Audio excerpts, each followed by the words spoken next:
دل کھل جاتا ہے۔ اس کے طریقے اور عبادت میں سے ہے کہ انسان پر واجب ہے کہ وہ سارے کے سارے اسلام کو اس کے اصولوں اور اس کے فروع یعنی اس کی جزئیات کے ساتھ قبول کریں، اور اس کو بھی قبول کریں جو اللہ کے حق کے ساتھ تعلق رکھتا ہے اور اس کو بھی جو بندوں کے حقوق کے ساتھ تعلق رکھتا ہے۔ اور انسان کو چاہیے کہ پھر وہ کھلے دل سے ان چیزوں کو قبول کرے، اور اگر وہ ایسا نہیں کرتا تو پھر وہ ان لوگوں میں سے ہو جائے گا کہ جن کا دل اللہ نے ہدایت کے لیے تنگ کر دیا۔ تو خوش نصیب ہے وہ جس کا سینہ اللہ کھول دے، اور یہ اللہ ہی کے ہاتھ میں ہے، وہی دلوں کو کھولتا ہے، اور خوش نصیبی اس کی مخلوقات میں سے ایک مخلوق بھی ہے۔ تو اپنی مخلوق میں سے اس خوش نصیبی کو جس آدمی کے دل میں چاہتا ہے رکھ دیتا ہے، لہذا وہ دین کی بات سننے پر خوش ہوتا ہے، مسکراتا ہے، گویا وہ اس کے اپنے دل کی بات ہو۔ لیکن جس سے یہ سعادت چھن جائے، اس کو اسلام کا ایک ایک حکم، لوگوں کا حق، اللہ کا حق بہت بھاری اور بوجھل لگتا ہے۔ اسی لیے فرمایا وَمَن يُرِدْ أَن يُضِلَّهُ يَجْعَلْ صَدْرَهُ ضَيِّقًا حَرَجًا كَأَنَّمَا يَصَّعَّدُ فِي السَّمَاءِ، یعنی جسے اللہ تعالیٰ گمراہ کرنے کا ارادہ کر لیتا ہے تو اس کی علامت یہ ہے کہ اس کا سینہ تنگ اور گھٹا ہوا کر دیتا ہے، اس کا دل شبہات اور شہوات کے سمندر میں ڈوب جاتا ہے، بھلائی اس تک راہ نہیں پاتی، نہ ہی بھلائی اور نیکی کے لیے سینہ کھلتا ہے، گویا وہ سخت تنگی اور شدت میں ہے، گویا وہ آسمان پہ چڑھ رہا ہے، یعنی اسے آسمان پر چڑھنے کا مکلف کیا جا رہا ہے جہاں چڑھنے کی اس کے اندر کوئی طاقت نہیں۔ ایسا شخص دنیا کے کاموں کے لیے خوب محنت کرتا ہے، خوشی خوشی کام کرتا ہے، خوب بھاگ دوڑ کرتا ہے، لیکن جو ہی کوئی دین کا حکم آتا ہے، اللہ کا کوئی حکم آتا ہے تو اس کی ساری ہمت جواب دے جاتی ہے۔ اور یہاں پر یہ جو لفظ حرجن استعمال ہوا ہے، عمر بن خطاب نے مدلج قبیلے کے ایک بادیہ نشین یعنی صحرا میں رہنے والے اعرابی سے حرجہ کا مطلب پوچھا تو انہوں نے کہا کہ درختوں کے درمیان ایک ایسا درخت ہوتا ہے جس تک پالتو یا جنگلی جانور یا کوئی اور چیز نہیں پہنچ سکتی، یعنی وہ اتنا اندر ہوتا ہے جنگل میں کہ اس تک کسی کی رسائی نہیں ہوتی۔ یہ سن کر عمر رضی اللہ عنہ نے فرمایا کہ اسی طرح منافق کے دل تک بھی خیر و بھلائی کی کوئی بات نہیں پہنچ سکتی، کیونکہ وہ اتنے پردوں میں ہوتا ہے، اتنے اندھیروں میں ہوتا ہے کہ وہاں تک اسے کوئی خیر نہیں ملتی۔ کأنما یصعد فی السماء، یعنی جس طرح زور لگا کر اوپر چڑھنا ایک مشکل کام ہوتا ہے، اسی طرح جس شخص کا دل تنگ ہو اس کے لیے ہدایت کو قبول کرنا مشکل ہوتا ہے۔ یہاں پر ایک اور لطیف بات بھی پتہ چلتی ہے کہ آج کے دور میں اس بات کو جان لیا گیا ہے کہ جب انسان بلندی کی طرف چڑھتا ہے تو آکسیجن کم ہو جاتی اور اوپر جانے میں سانس لینا مشکل ہو جاتا ہے۔ 1400 سال پہلے قرآن مجید کے نزول کے وقت کسی کو یہ بات معلوم نہیں تھی کہ گویا وہ آسمان کی طرف چڑھ رہا ہے اور اس کا سینہ گھٹ رہا ہے، تو یہ ایک محسوس بات ہے کہ جو اوپر جاتا ہے سانس کی تنگی کی وجہ سے اس کا سینہ گھٹتا ہے۔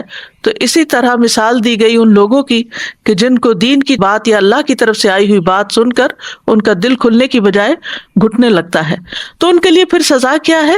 کذالک یجعل اللہ الرجس، اسی طرح اللہ ان پر رجس ڈال دیتا ہے۔ رجس کے معنی ہوتے ہیں گندگی کے۔ ابن زید کہتے ہیں کہ اس سے مراد عذاب ہے، یعنی ایسے لوگوں پر پھر اللہ کا عذاب ہی آتا ہے۔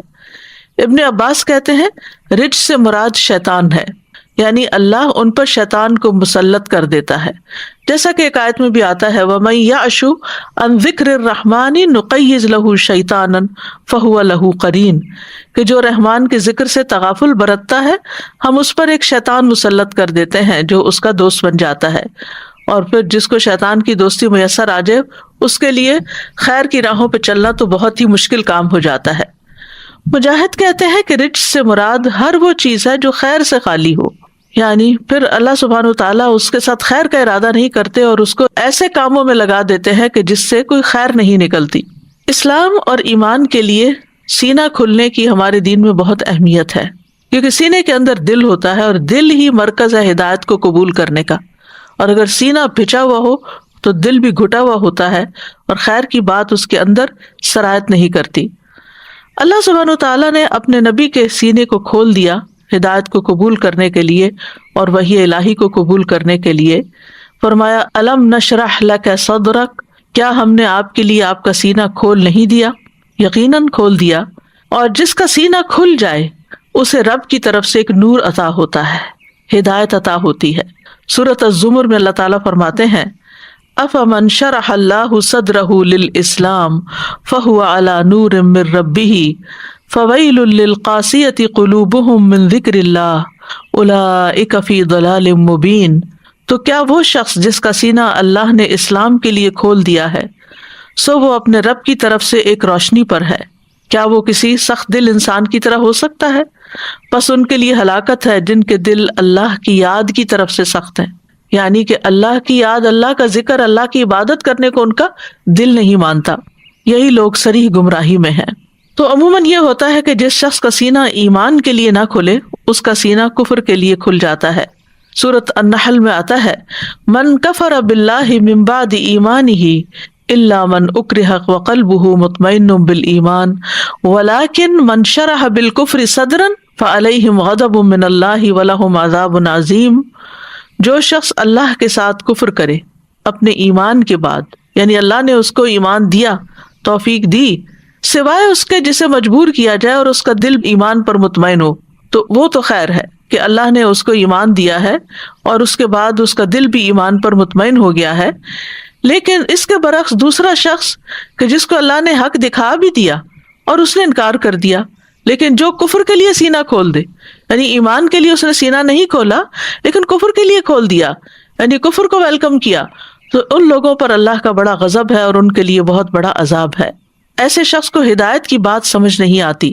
سورۃ الکہف میں آتا ہے، وَمَنْ أَظْلَمُ مِمَّنْ ذُكِّرَ بِآيَاتِ رَبِّهِ فَأَعْرَضَ عَنْهَا وَنَسِيَ مَا قَدَّمَتْ يَدَاهُ إِنَّا جَعَلْنَا عَلَى قُلُوبِهِمْ أَكِنَّةً أَن يَفْقَهُوهُ وَفِي آذَانِهِمْ وَقْرًا وَإِن تَدْعُهُمْ إِلَى الْهُدَى فَلَن يَهْتَدُوا إِذًا أَبَدًا۔ اس شخص سے بڑھ کر ظالم کون ہوگا جسے اللہ کی آیات سے نصیحت کی جائے اور وہ اس سے منہ پھیر لے اور بھول جائے جو اس نے آگے بھیجا۔ ایسے لوگوں کے دلوں پر ہم نے پردے ڈال دیے ہیں کہ وہ قرآن کو سمجھ ہی نہیں سکتے اور ان کے کانوں میں بھی بوجھ ہے، اور اگر آپ انہیں سیدھے راستے کی طرف بلائیں تو وہ کبھی اس راہ پر نہیں آئیں گے۔ یعنی اس سے بھی کیا پتہ چلتا ہے کہ جس شخص کو اللہ کی آیات کے ساتھ نصیحت کی جائے لیکن وہ اس نصیحت کو قبول نہ کرے، منہ پھیر لے اور اس کو بھلا دے جو اس نے آگے بھیجا، یعنی اپنی بدعمالیوں کو یاد ہی نہ رکھے، تو ایسے لوگوں کے دلوں پر پھر اللہ تعالیٰ پردے ڈال دیتا ہے کہ پھر وہ اس کتاب کو سمجھ ہی نہیں سکتے اور ان کے کانوں میں بھی بوجھ پڑ جاتا ہے، باتیں کانوں سے ٹکرا کے ایسے ہی گزر جاتی ہیں، یا جیسے ہماری زبان میں کہتے ہیں کہ ایک کان سے سنا اور دوسرے سے نکال دیا، کوئی بھی بات سمجھ نہیں آتی، نہ کوئی دل میں رہتی ہے نہ کوئی عمل میں آتی ہے۔ ایسے لوگوں کو اگر سیدھے راستے کی طرف بلایا جائے تو وہ بات نہیں سنتے، وہ آتے ہی نہیں، کیونکہ اب اللہ تعالیٰ نے ان سے ہدایت کی توفیق چھین لی ہے۔ یاد رکھیے، ایمان کے اعتبار سے دل کی 4 قسمیں ہیں۔ حذیفہ رضی اللہ عنہ سے روایت ہے، وہ کہتے ہیں کہ دلوں کی 4 اقسام ہیں۔ ایک، غلاف میں لپٹا ہوا دل، پس یہ کافر کا دل ہے، یعنی جس کے اندر کچھ جاتا ہی نہیں، ختم اللہ علی قلوبہم۔ دوسرا ہے ٹیڑھا دل، یہ منافق کا دل ہے، یعنی گویا کہ اس میں ہدایت کی کچھ بات آئی لیکن اس نے کنٹین نہ کی۔ تیسرا ہے ملاوٹ کے بغیر دل، گویا کہ اس میں چراغ چمک رہا ہے، پس یہ مومن کا دل ہے۔ اور ایک دل وہ ہوتا ہے جس میں ایمان بھی ہوتا ہے اور نفاق بھی ہوتا ہے۔ تو مومن کے دل میں نفاق نہیں ہوتا، چمکتا چراغ ہوتا ہے جس کی روشنی میں وہ حق کو پہچانتا ہے اور حق پر عمل کرتا ہے۔ تو ایمان کی مثال یوں ہے جیسے کوئی درخت ہو جس کو پاکیزہ پانی مدد دیتا ہو، اور نفاق کی مثال ایسے ہے جیسے کوئی پھوڑا پھنسی ہو جس کو پیپ اور خون مدد دیتا ہو، یعنی دونوں پنپ رہے ہیں، درخت بھی پنپ رہا ہے لیکن وہ صاف پانی سے، اور پھوڑا بھی پنپ رہا ہے لیکن وہ پیپ سے۔ بس ان دونوں میں سے جو بھی دل پر غالب آ جائے گا وہی حالت غالب آ جائے گی، یعنی جس کو وحی کے پانی سے، وحی کی بارش سے فائدہ ہو اس کو ہدایت مل جائے گی، اور دوسرا جس کا دل ٹیڑھا ہو وہ اس ہدایت کو اپنے اندر نہیں رکھے گا اور نفاق میں مبتلا ہو جائے گا، اور جس کا دل کھلے ہی نہ تو وہ تو کفر میں مبتلا ہو گیا۔ ایمان اللہ سبحانہ وتعالیٰ کے صرف پسندیدہ بندوں کو نصیب ہوتا ہے۔ صحیح الترغیب و ترہیب میں آتا ہے، عبداللہ بن مسعود روایت کرتے ہیں کہ رسول اللہ صلی اللہ علیہ وسلم نے فرمایا، یقیناً اللہ مال اسے بھی دیتا ہے جس سے محبت کرتا ہے اور اسے بھی دیتا ہے جس سے محبت نہیں کرتا، لیکن ایمان صرف اسے دیتا ہے جس سے وہ محبت کرتا ہے۔ پس جب اللہ کسی بندے سے محبت کرتا ہے تو اسے ایمان عطا کر دیتا ہے۔ تو یہ اللہ تعالیٰ کی محبت کی علامت ہوتی ہے کہ جس کو ہدایت دینا چاہتا ہے وہ اس کے لیے آسان کر دیتا ہے، اس کا دل کھول دیتا ہے اور اس کو نصیب ہو جاتا ہے۔ اور پھر سورۃ الحجرات میں آتا ہے کہ اللہ تعالیٰ اس کے دل میں ایمان کو مزین کر دیتا ہے، زینت بخشتا ہے، خوبصورت کر دیتا ہے، یعنی اس شخص کو ایمان سے محبت ہو جاتی ہے۔ وَلَكِنَّ اللَّهَ حَبَّبَ إِلَيْكُمُ الْإِيمَانَ وَزَيَّنَهُ فِي قُلُوبِكُمْ وَكَرَّهَ إِلَيْكُمُ الْكُفْرَ وَالْفُسُوقَ وَالْعِصْيَانَ أُولَئِكَ هُمُ الرَّاشِدُونَ۔ اور لیکن اللہ نے تمہارے لیے ایمان کو محبوب بنا دیا اور اسے تمہارے دلوں میں مزین کر دیا، اور اس نے کفر اور گناہ اور نافرمانی کو تمہارے لیے ناپسندیدہ کر دیا، یہی لوگ ہدایت والے ہیں۔ یعنی جس کے دل میں کفر، گناہ اور نافرمانی کی نفرت ہے اور اس کے برعکس ایمان کی محبت ہے، تو ایسا ہی شخص دراصل ہدایت یافتہ ہے۔ یاد رکھیے، دل انسانی جسم کا سب سے قیمتی حصہ ہے، اور اگر دل میں نور ہو تو انسان اس روشنی میں ہدایت پا جاتا ہے، اور اگر دل ہی اندھیرا ہو تو پھر انسان کے سامنے حق کی، خیر کی 100 باتیں بھی کی جائیں تو وہ اس کو سمجھ نہیں آتی۔ نعمان بن بشیر کہتے ہیں، میں نے رسول اللہ صلی اللہ علیہ وسلم کو فرماتے ہوئے سنا، بے شک جسم میں ایک ٹکڑا ہے، جب اس کی اصلاح ہو جاتی ہے تو تمام جسم کی اصلاح ہو جاتی ہے، اور جب وہ خراب ہو جاتا ہے تو تمام جسم خراب ہو جاتا ہے۔ سنو، وہ دل ہے، اور ایمان کا مقام بھی دل ہے، تقویٰ کا مقام بھی دل ہے، اچھائی اور برائی کی پہچان کا معاملہ بھی دل کے ساتھ ہے۔ اس لیے رسول اللہ صلی اللہ علیہ وسلم نے فرمایا، جس کے دل میں رائی کے دانے برابر بھی ایمان ہوگا وہ آگ میں داخل نہیں ہوگا۔ یعنی اگر دل کے اندر ایمان ہے تو پھر اس کے لیے جہنم میں خلود نہیں ہے، ہمیشگی نہیں ہے، بلکہ اس کو وہاں سے نکال لیا جائے گا، اور یہاں تو یہ فرمایا کہ وہ آگ میں داخل بھی نہیں ہوگا۔ پھر اسی طرح ابو ہریرہ کہتے ہیں کہ رسول اللہ صلی اللہ علیہ وسلم نے اپنے سینے کی طرف اشارہ کرتے ہوئے فرمایا 3 بار، تقویٰ یہاں ہے، تقویٰ یہاں ہے، تقویٰ یہاں ہے۔ اسی طرح ابن مسعود کہتے ہیں، وہ شخص ہلاک ہوا جس کا دل نیکی کو نیکی اور اس کا دل برائی کو برائی نہ سمجھے۔ اور یہ بھی کب ہوتا ہے کہ دل نیکی کو نیکی سمجھے اور اس کو سمجھ میں آ جائے کہ یہ نیکی ہے؟ جب دل کے اندر روشنی ہوتی ہے، جب دل کے اندر ایمان ہوتا ہے، جب دل کے اندر ایمان کا چراغ جل رہا ہوتا ہے، تو پھر انسان کو فوراً سمجھ آ جاتا ہے کہ جو نیکی میں نے کی ہے وہ واقعی نیکی تھی، اور جو برائی کی ہے وہ برائی تھی۔ یعنی برائی اور بھلائی کا فرق محسوس کرنے لگتا ہے، اور اللہ تعالیٰ دل کی بنیاد پر ہی بندوں کو چنتا ہے۔ عبداللہ بن مسعود کہتے ہیں کہ بے شک اللہ نے بندوں کے دلوں پر نظر فرمائی تو محمد صلی اللہ علیہ وسلم کے دل کو بندوں کے دلوں میں سب سے زیادہ بہتر پایا، اس لیے اللہ نے ان کو اپنے کام کے لیے منتخب فرما لیا اور انہیں پیغمبری کا شرف عطا کر کے مبعوث فرمایا۔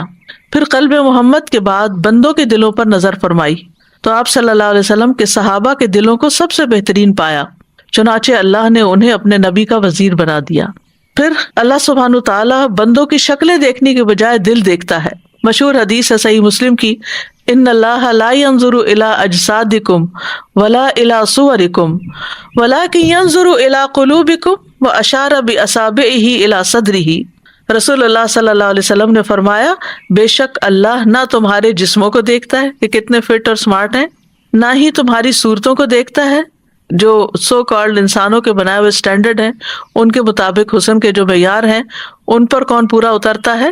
فرمایا کہ نہ وہ تمہاری صورتوں کو دیکھتا ہے لیکن وہ تمہارے دلوں کی طرف دیکھتا ہے۔ اور آپ صلی اللہ علیہ وسلم نے اپنی انگلیوں سے اپنے سینے کی طرف اشارہ فرمایا، یعنی اللہ دل کی طرف دیکھتا ہے۔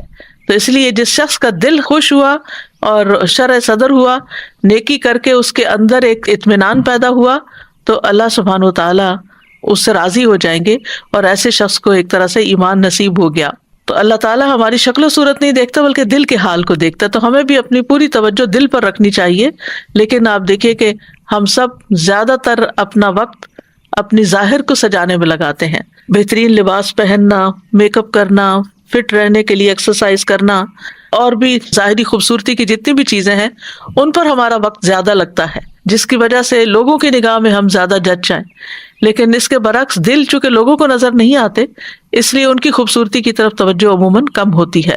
تو اس آیت سے بیسیکلی ہمیں یہ پتہ چلتا ہے کہ جس کے ساتھ اللہ ارادہ کر لے بھلائی کا، تو گویا ہمارے دل اللہ کے ہاتھ میں ہیں، جیسا کہ حدیث میں بھی آتا ہے، بے شک تمام بنی آدم کے دل رحمان کی انگلیوں میں سے 2 انگلیوں کے درمیان ایک دل کی طرح ہیں، وہ اسے پھیر دیتا ہے جہاں وہ چاہتا ہے، یعنی چاہتا تو ہدایت کی طرف پھیر دیتا ہے اور چاہتا تو گمراہی کی طرف پھیر دیتا ہے.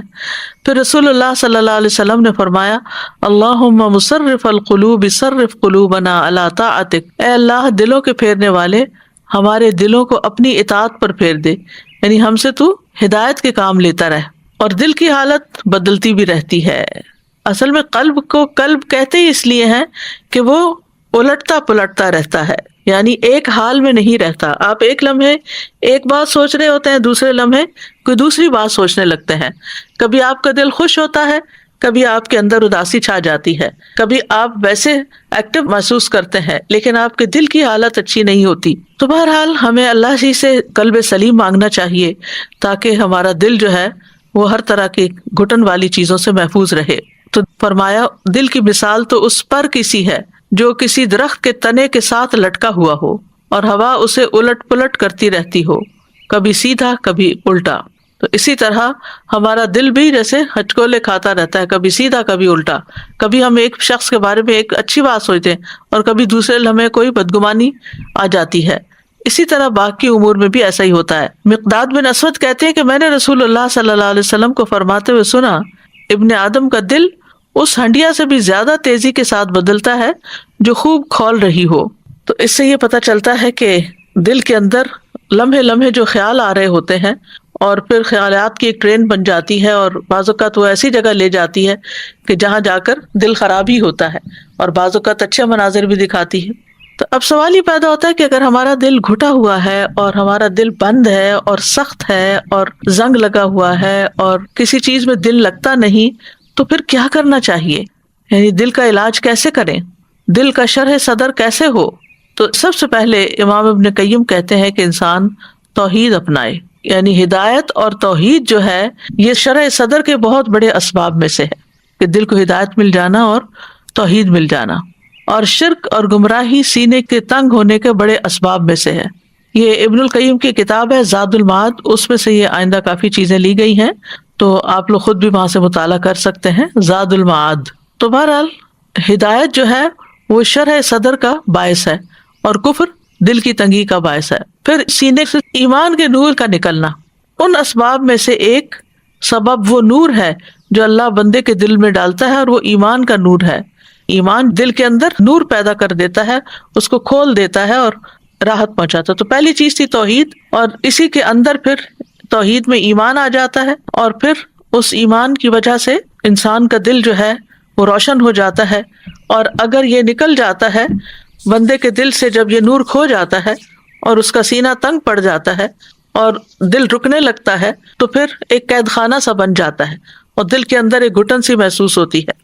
ایمان سے ہی دل کو ہدایت ملتی ہے. فرمایا وَمَن يُؤْمِن بِاللَّهِ يَهْدِ قَلْبَهُ، جو شخص اللہ پر ایمان لے آئے تو اللہ اس کے دل کو ہدایت بخشتا ہے. دوسری اہم چیز علم حاصل کرنا. علم حاصل کرنے سے سینہ کھلتا ہے، علم سینے کو کھولتا ہے اور اس کو وسیع کر دیتا ہے، یہاں تک کہ وہ سینہ دنیا سے زیادہ وسیع ہو جاتا ہے. یعنی وہ دل پھر صرف دنیا کے بارے میں نہیں سوچتا، وہ آخرت اور جنت اور جہنم کے بارے میں بھی بہت واضح طور پر سوچتا ہے.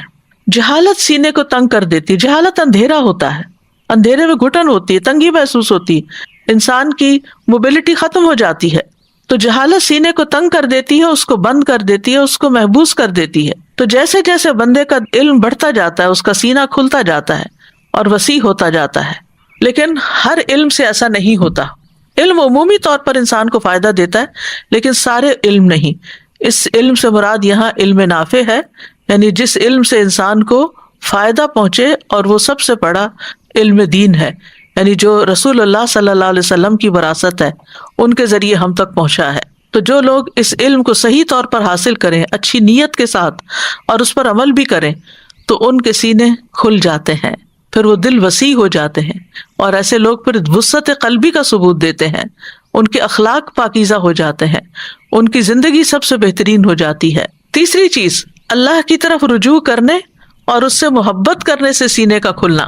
الانابۃ الی اللہ سبحانہ وتعالی، یعنی اللہ سبحانہ وتعالی کی طرف رجوع کرنا اور دل کی گہرائی سے اللہ سے محبت کرنا اور اس کی طرف متوجہ ہونا اور اس کی عبادت سے خوشی پانا.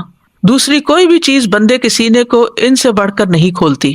تو جب کبھی دل تنگ ہونے لگے تو فوراً اللہ کی طرف رجوع کریں، اللہ کا ذکر کریں، قرآن مجید پڑھیں، اللہ تعالیٰ کو یاد کریں، تو انشاءاللہ کچھ ہی دیر کے بعد آپ کے دل کی حالت بہتر ہونے لگے گی۔ اور علامہ ابن القیم کہتے ہیں یہاں تک کہ کبھی وہ کہتا ہے کہ اگر جنت میں میری یہی حالت ہوگی تو سب سے زیادہ خوشگوار زندگی گزارنے والا میں ہی ہوں گا، یعنی اتنا زیادہ شرح صدر ہو جاتا ہے کہ دنیا میں بھی اس کو جنت کا مزہ آنے لگتا ہے۔ یاد رکھیے جتنی زیادہ اللہ سے محبت ہوگی اتنا ہی زیادہ دل کھلے گا، انسان کے اندر ایک خوشی پیدا ہو جائے گی، اور اس کو وہی جانتا ہے جس کے اندر اللہ کی محبت ہو۔ اور جیسے جیسے اللہ کی محبت مضبوط اور شدید ہوتی جاتی ہے سینہ اتنا ہی زیادہ کھلتا جاتا ہے اور وسیع ہوتا جاتا ہے، اور صرف بیکار لوگوں کو دیکھ کے اس کا دل تنگ پڑتا ہے، یعنی ویسے اس کا دل تنگ نہیں ہوتا، لیکن جو لوگ وقت ضائع کریں، بیکار ہوں، فضول لغو کاموں میں لگے ہوئے ہوں۔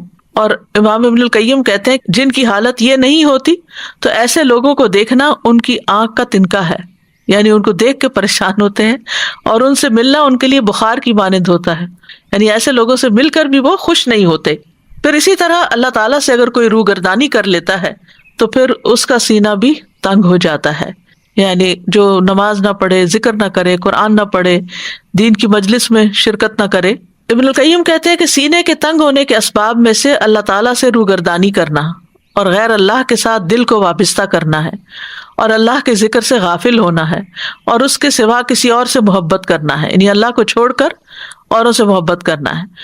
تو جو اللہ کے سوا کسی دوسرے سے ویسی محبت کرتا ہے، یعنی جیسی اللہ سے کی جانی چاہیے، تو وہ اسی کے ساتھ عذاب دیا جاتا ہے، اور غیر اللہ کی محبت میں اس کا دل جکڑ دیا جاتا ہے، تو زمین میں اس سے بڑا بدبخت کوئی نہیں ہوتا، کیونکہ پھر اس کو اس کے بغیر چین اور قرار ہی نہیں آتا، تو یہ بذات خود ایک بہت بڑی سزا ہو جاتی ہے۔ اسی طرح اللہ کے ذکر سے روگردانی کے نتیجے میں زندگی تنگ ہو جاتی ہے۔ فرمایا سورۃ طٰہٰ میں وَمَنْ أَعْرَضَ عَنْ ذِكْرِي فَإِنَّ لَهُ مَعِيشَةً ضَنْكًا وَنَحْشُرُهُ يَوْمَ الْقِيَامَةِ أَعْمَىٰ، جس نے میرے ذکر سے منہ پھیرا تو بے شک اس کے لیے دنیا کی زندگی تنگ ہے، اور اسے ہم قیامت کے دن اندھا کر کے اٹھائیں گے۔ قال رب لم حشرتنی اعمیٰ وقد كنت بصیرا، وہ کہے گا اے میرے رب تو نے مجھے اندھا کر کے کیوں اٹھایا، حالانکہ میں تو دیکھنے والا تھا۔ وہ فرمائے گا اسی طرح تیری طرف ہماری آیات آئی تھی تو انہیں بھول گیا تھا، اور اسی طرح آج تو بھلایا جاتا ہے۔ تو جو اللہ کی کتاب کو بھلا دیتا ہے، اللہ کی بات کو بھلا دیتا ہے، پھر اس کا سینہ تنگ ہو جاتا ہے۔ پھر اسی طرح چوتھی چیز یہ ہے کہ نبی صلی اللہ علیہ وسلم کی اتباع کی جائے، اس سے بھی سینہ کھلتا ہے۔ رسول اللہ صلی اللہ علیہ وسلم ہر اس صفت سے متصف تھے، ہر اس صفت کے حامل تھے جس سے اخلاق مکمل ہوتا ہے، اور شرح صدر اور دل کی وسعت اور آنکھوں کی ٹھنڈک اور روح کی زندگی حاصل ہوتی ہے۔ پس آپ شرح صدر اور زندگی میں اور آنکھوں کی ٹھنڈک میں سب سے زیادہ کامل تھے، اور اس کے ساتھ ساتھ آپ کا سینہ ظاہری طور پر بھی وسیع تھا، کشادہ سینے والے تھے، اور مخلوق میں سے جو آپ کی پیروی زیادہ کرے گا، یعنی سب سے زیادہ کامل ہوگا آپ صلی اللہ علیہ وسلم کا اتباع کرنے میں، تو وہ شرح صدر میں اور لذت اور آنکھوں کی ٹھنڈک میں بھی سب سے زیادہ کامل ہوگا، اور بندہ آپ صلی اللہ علیہ وسلم کی پیروی کے مطابق ہی اپنے شرح صدر کو پا سکتا ہے، یعنی جتنی وہ آپ صلی اللہ علیہ وسلم کی پیروی کرے گا، اتباع کرے گا، اتنا ہی زیادہ سینہ کھلتا جائے گا۔ پانچویں چیز، اپنے اندر شجاعت پیدا کی جائے، اس سے سینہ کھلتا ہے۔ فرمایا جو بہادر ہوتا ہے، جو کھلے سینے والا ہوتا ہے، اس کا باطن وسیع ہوتا ہے اور اس کا دل کھلا ہوتا ہے، اور بزدل کا سینہ سب سے زیادہ تنگ ہوتا ہے، کیونکہ وہ ہر چھوٹی بڑی بات پہ ڈر جاتا ہے اور اس کا دل گھٹنے لگتا ہے، اور اس کا دل سب سے زیادہ بند ہوتا ہے، نہ اس کے لیے کوئی خوشی ہوتی ہے اور نہ ہی مسرت، اور نہ ہی اس کے لیے کوئی لذت ہوتی ہے۔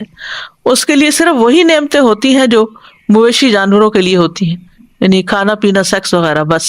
لیکن جہاں تک روح کی خوشی اور اس کی لذت اور اس کی نعمتیں اور اس کی رونقیں ہیں، تو وہ ہر بزدل کے لیے حرام ہو جاتی ہیں، جیسا کہ وہ بخیل کے لیے حرام ہو جاتی ہیں۔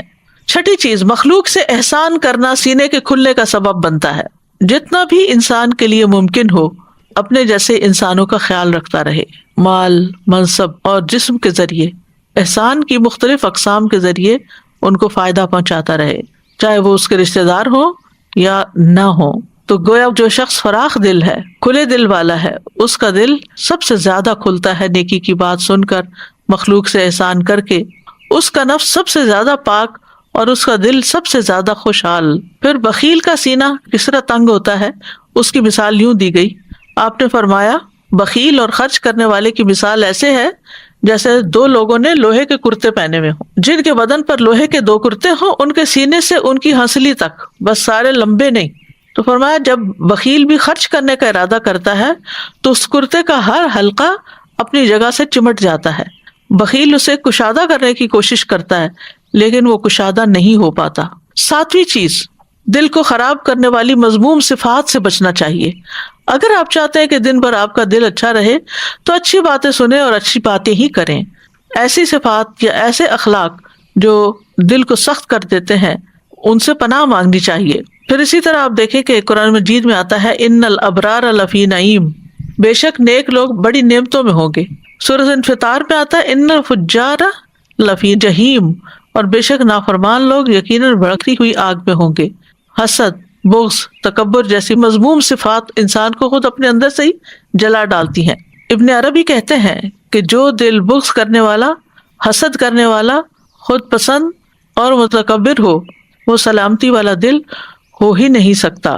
یعنی یہ چیزیں بھی انسان کے اندر جلن اور کڑن پیدا کرتی ہیں۔ پھر زبان کی اصلاح سے دل کی اصلاح ہوتی ہے۔ نبی صلی اللہ علیہ وسلم نے فرمایا کسی آدمی کا ایمان درست نہیں ہوتا یہاں تک کہ اس کا دل درست ہو، اور اس کا دل درست نہیں ہو سکتا یہاں تک کہ اس کی زبان درست ہو جائے۔ بعض علماء کہتے ہیں کہ دل کی اصلاح 5 چیزوں کے ساتھ ہے۔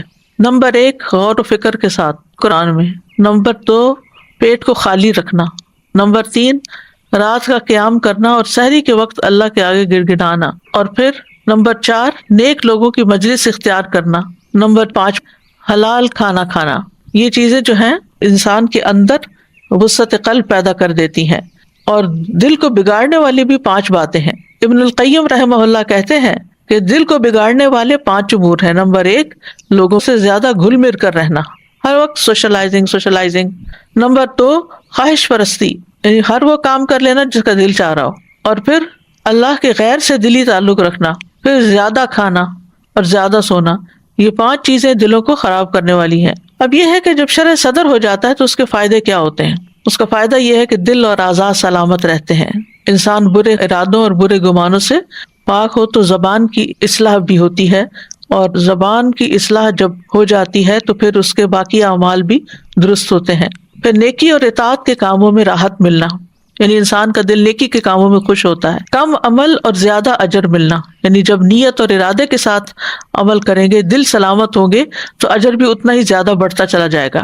خیر اور شر کی پہچان ملنا، ابن تیمیہ کہتے ہیں کہ سلامتی والا قابل تعریف دل وہ ہوتا ہے جو خیر کا ارادہ کرے اور شر کا ارادہ نہ کرے۔ اسی طرح دعوت دین کے لیے بھی شرح صدر کی ضرورت ہوتی ہے۔ جب ہی موسیٰ علیہ السلام نے یہ دعا پڑھی تھی رب اشرح لی صدری ویسر لی امری واحلل عقدۃ من لسانی یفقہوا قولی، اس نے کہا اے میرے رب میرے لیے میرا سینہ کھول دے اور میرے لیے میرا کام آسان کر دے اور میری زبان کی کچھ گرہ کھول دے تاکہ وہ میری بات کو سمجھ جائیں۔ تو پھر یہاں سوچئے ذرا کہ کیا چیز ہے جس کا ذکر یہاں کیا جا رہا ہے کہ میرا سینہ کھول دے، کس چیز سے بند کیا جاتا ہے اور کہاں سے بند کیا جاتا ہے۔ پھر اسی طرح انسان کے دل کی حالت کے مطابق ہی قبر میں بھی اس سے معاملہ کیا جائے گا۔ بندے کا قبر میں خوشی اور عذاب اور قید ہونے اور آزاد ہونے میں وہی حال ہوگا جو سینے میں دل کا ہوتا ہے۔ پھر مومن کی قبر وسیع ہوگی، قیامت کے دن سلامت دل والے کے لیے نجات ہوگی۔ یوم لا ينفع مال ولا بنون الا من اتى الله بقلب سلیم۔ تو ہمیں یہ دعا کثرت سے مانگنی چاہیے، رب اشرح لی صدری، کہ اللہ میرا سینہ کھول دے، اور پھر یہ بھی کہ ہمارے دلوں سے غل دور کر دے، ہمارے دلوں میں نور پیدا کر دے۔ اللہم اجعل فی قلبی نورا، پھر دل سے میل کچیل نکال دے۔ اللہم اہد قلبی وسدد لسانی واسلل سقیمۃ قلبی۔ پھر اسی طرح دل کی طہارت کی دعا کرنی چاہیے، اللہم اغسل قلبی بماء الثلج والبرد ونقی قلبی من الخطایا کما نقیت الثوب الابیض من الدنس۔ اے اللہ میرے دل کو برف اور اولے کے پانی سے دھو دے اور میرے دل کو خطاؤں سے صاف کر دے۔ اللہ تعالیٰ سے سلامت دل کا سوال کرنا چاہیے، واسألک قلبا سلیما، کہ اللہ میں تجھ سے قلب سلیم کا سوال کرتا ہوں۔ اور کرنے کے کام کیا ہیں کہ انسان دعاؤں کے علاوہ اسلام کے دین ہونے پر راضی ہو جائے، رضیت باللہ ربا وبالاسلام دینا وبمحمد نبیا۔ پھر اسی طرح آپ صلی اللہ علیہ وسلم نے فرمایا جو اللہ کے رب ہونے، اسلام کے دین ہونے پر اور محمد صلی اللہ علیہ وسلم کے نبی ہونے پر راضی ہو اس کے لیے جنت واجب ہو گئی۔ پھر اسی طرح اللہ اور رسول جو بھی فیصلہ کریں اس معاملے میں دل میں تنگی نہ پائیں، اللہ اور اس کے رسول کے احکامات کو خوش دلی سے قبول کریں، دل کی خوشی کے ساتھ بجا لائیں، اپنے آپ کو عبادت کے لیے فارغ کریں، عبادت میں خوشی محسوس کریں۔ عبداللہ بن محمد بن حنفیہ سے روایت ہے، وہ کہتے ہیں کہ میں اور میرے والد انصاریوں میں ہمارے سسرالیوں کے ہاں کسی کی عیادت کے لیے گئے تو نماز کا وقت ہو گیا، تو اس نے اپنے گھر والوں میں سے کسی کو کہا، اے لڑکی میرے لیے وضو کا پانی لاؤ، شاید میں نماز پڑھ لوں تو راحت پاؤں۔ کہتے ہیں تو ہم نے ان کا یہ جملہ پسند نہ کیا کہ شاید کہ میں راحت پاؤں۔ انہوں نے کہا میں نے رسول اللہ صلی اللہ علیہ وسلم کو سنا، آپ فرماتے تھے اے بلال اٹھو اور ہمیں نماز کے ساتھ راحت پہنچاؤ۔ پھر اسی طرح سینے کی ہدایت کے لیے قرآن کو تھام کر رکھیں کیونکہ شفاء لما فی الصدور ہے۔ پھر یہ کہ اپنے ایمان کا وقتاً فوقتاً جائزہ لیتے رہیں، تجدید کرتے رہیں اور اس کے لیے نیک لوگوں کے ساتھ وقت گزاریں، دل کو غیر اخلاقی برائیوں سے پاک کر دیں، ہر ماہ کے 3 روزے رکھیں اور پھر دل کو چمکانے کے لیے کثرت سے استغفار کریں کیونکہ گناہ وہاں جا کے بیٹھ جاتے ہیں، تو استغفار سے وہ دل چمک اٹھتا ہے۔ نعمتوں پر شکر گزار ہوں اور گناہوں پر استغفار کرتے رہیں تو انشاءاللہ دل سلامت رہے گا اور اللہ سبحانہ وتعالی ہدایت کی راہیں دکھائے گا۔ اللہ تعالی ہمیں عمل کی توفیق عطا فرمائے۔ وآخر دعوانا ان الحمد للہ رب العالمین۔ سبحانک اللہم وبحمدک، اشہد ان لا الہ الا انت، استغفرک واتوب الیک۔ السلام علیکم ورحمۃ اللہ وبرکاتہ۔ نحمدہ ونصلی علی رسولہ الکریم، اما بعد فاعوذ باللہ من الشیطان الرجیم، بسم اللہ الرحمن الرحیم۔ رب اشرح لی صدری ویسر لی امری واحلل عقدۃ من لسانی یفقہوا قولی۔ اللہ سبحانہ تعالیٰ ہی اس کائنات کا خالق ہے، اسی نے ہر چیز کو بنایا اور اسے ہدایت بخشی، یعنی اس کے وجود کا مقصد بھی اس کو الہام کر دیا کہ وہ چیز کس مقصد کے لیے بنائی جا رہی ہے اور اس کو کیا کرنا ہے۔ موسیٰ علیہ السلام نے فرعون کے دربار میں فرعون کے سوال کے جواب میں رب کا تعارف کرواتے ہوئے کہا، جب اس نے کہا کہ فمن ربکما یا موسیٰ، تم دونوں کا رب کون ہے اے موسیٰ؟ قال ربنا الذی اعطی کل شیء خلقہ ثم ہدی، کہا ہمارا رب وہ ہے جس نے ہر چیز کو پیدا کیا پھر اس کو راہ دکھائی، یعنی ہر چیز کی ساخت بنائی اور پھر اس کو راہ بتائی۔ تو جس رب نے ساری مخلوق کو ہدایت بخشی ہے وہی رب انسانوں کو بھی ہدایت دینے والا ہے۔ اللہ سبحانہ تعالیٰ فرماتے ہیں ان علینا للہدی، اور بے شک ہدایت دینا ہمارے ذمہ ہے، اور یہ کہ ان ہدی اللہ هو الہدی، بے شک اللہ کی ہدایت وہی اصل ہدایت ہے، تو وہی ہدایت دیتا ہے جسے وہ چاہتا ہے۔ اور والذین اہتدوا زادہم ایمانا، اور وہ لوگ جو ہدایت پا جائیں ان کے ایمان میں اضافہ کر دیتا ہے۔ اللہ تو ہدایت دیتا ہے لیکن کوئی قبول کر لے تو اللہ سبحانہ تعالیٰ اس کی ہدایت میں مزید اضافہ فرماتا ہے۔ تو انسانوں کو بھی ہدایت دینے والا وہی ہے، اور جب وہ کسی کے ساتھ ہدایت کا ارادہ کرتا ہے تو اس کا سینہ اسلام کے لیے کھول دیتا ہے، وہ شخص خیر سے محبت کرتا ہے، قبول حق اس کے لیے آسان ہو جاتا ہے، وہ اس پر خوش ہوتا ہے، اس پر مطمئن ہوتا ہے۔ وہ ہدایت قبول کرنے کے لیے کوئی شرائط نہیں رکھتا، وہ ہدایت کی تلاش میں ہوتا ہے، تو جب ہدایت سامنے آ جاتی ہے تو اس کو قبول کر لیتا ہے، اور جس کو وہ بھٹکا دے اس کا سینہ تنگ اور گھٹا ہوا ہو جاتا ہے۔ لیکن اللہ سبحانہ وتعالی زبردستی کسی کو نہیں بھٹکاتا۔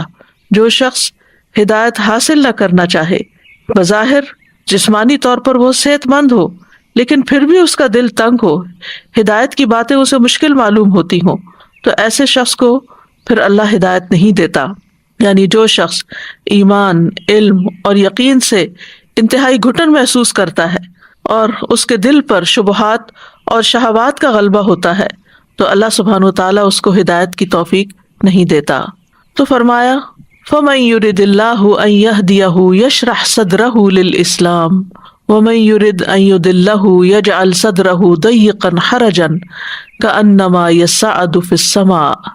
تو یہاں پر فرمایا کہ جس شخص کو اللہ چاہتا ہے کہ ہدایت دے اس کا سینہ اسلام کے لیے کھول دیتا ہے، اور اس میں جب بندہ چاہتا ہے کہ اس کو ہدایت ملے تو اللہ سبحانہ تعالیٰ بھی اس کے لیے ہدایت کی راہیں آسان کر دیتا ہے، اس کو توفیق عطا کرتا ہے، اسلام کو اس کے لیے آسان اور سہل کر دیتا ہے، اسلام کی طرف آنے کے لیے اس کو ہمت عطا کرتا ہے۔ تو یہ اس بندے کے ساتھ بھلائی کی علامت ہوتی ہے۔ ابن عباس رضی اللہ عنہما فَمَن يُرِدِ اللَّهُ أَن يَهْدِيَهُ يَشْرَحْ صَدْرَهُ لِلْإِسْلَامِ کے بارے میں کہتے ہیں کہ اللہ اس کے دل کو توحید اور ایمان کے لیے کشادہ کر دیتا ہے، کھول دیتا ہے، کھلا کر دیتا ہے، اور اس طرح وہ اللہ کے ہر حکم کو دل کی خوشی سے قبول کرتا ہے۔ اسی لیے ایک حدیث میں بھی آتا ہے کہ مَن يُرِدِ اللَّهُ بِهِ خَيْرًا يُفَقِّهْهُ فِي الدِّينِ، کہ جس کے ساتھ اللہ تعالیٰ خیر کا ارادہ کرتا ہے اس کو دین کی سمجھ دے دیتا ہے۔ اور اللہ سبحانہ تعالیٰ نے یہاں جو فرمایا کہ فَمَن يُرِدِ اللَّهُ أَن يَهْدِيَهُ، جس کے ساتھ اللہ ارادہ کرتا ہے کہ اسے ہدایت دے، تو یہاں ارادے سے مراد ارادہ کونیہ ہے، اور ہدایت سے مراد نیک اعمال کی توفیق دینے کی ہدایت ہے۔ تو ایسے انسان کو آپ دیکھیں گے کہ اس کا سینہ اسلام کے احکامات کے لیے، اس کے شاعر کے لیے کھلا ہوتا ہے، وہ خوشی سے، کھلے دل سے، اوپن مائنڈلی اس کو قبول کر لیتا ہے، اور پھر خوشی سے اس پر عمل بھی کرتا ہے۔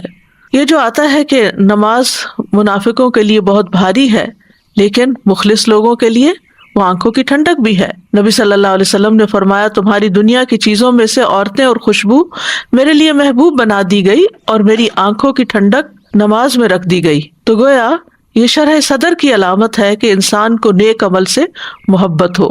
ایسے لوگوں کے لیے اللہ اور لوگوں کے حقوق سے تعلق رکھنے والے تمام اعمال کے لیے شرح صدر ہو جاتا ہے، دل کھل جاتا ہے۔ اس کے طریقے اور عبادت میں سے ہے کہ انسان پر واجب ہے کہ وہ سارے کے سارے اسلام کو اس کے اصولوں اور اس کے فروع یعنی اس کی جزئیات کے ساتھ قبول کریں، اور اس کو بھی قبول کریں جو اللہ کے حق کے ساتھ تعلق رکھتا ہے، اور اس کو بھی جو بندوں کے حقوق کے ساتھ تعلق رکھتا ہے۔ اور انسان کو چاہیے کہ پھر وہ کھلے دل سے ان چیزوں کو قبول کرے، اور اگر وہ ایسا نہیں کرتا تو پھر وہ ان لوگوں میں سے ہو جائے گا کہ جن کا دل اللہ نے ہدایت کے لیے تنگ کر دیا۔